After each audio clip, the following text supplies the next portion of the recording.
Talented hero Karthikeya నటించిన action entertainer భజే వాయువేగం OTT స్ట్రీమింగ్కు బాజా మోగింది. ప్రతిష్టాత్మక నిర్మాణ సంస్థ యువి క్రియేషన్స్ బ్యానర్పై ఈ సినిమా తెరకెక్కింది.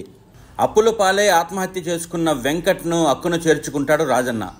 సొంత కొడుకు రాజుతో సమానంగా పెంచుకుంటాడు.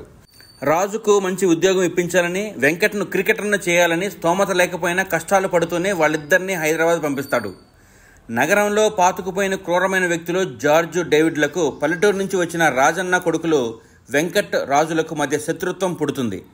అతి సామాన్యమైన వీళ్ళు అత్యంత ప్రమాదకరమైన వ్యక్తులను ఎలా ఎదుర్కొన్నారన్నది సినిమా కథ. హీరో కార్తికేయ పెర్ఫార్మెన్స్తో ఆకట్టుకున్నాడు.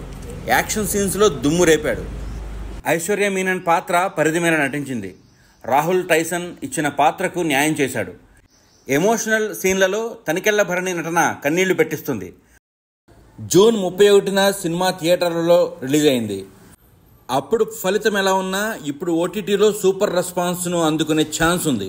మీకు ఎమోషనల్ యాక్షన్ ఎంటర్టైనర్స్ ఇష్టమైతే 28 నుంచి నెట్ఫ్లిక్స్లో స్ట్రీమింగ్ అవుతోంది. ఓసారి లుక్ వేయండి. మరిన్ని ఓటీటీ విశేషాల కోసం టాలీవుడ్ టీవీని సబ్స్క్రైబ్ చేయండి. Thanks for watching this video.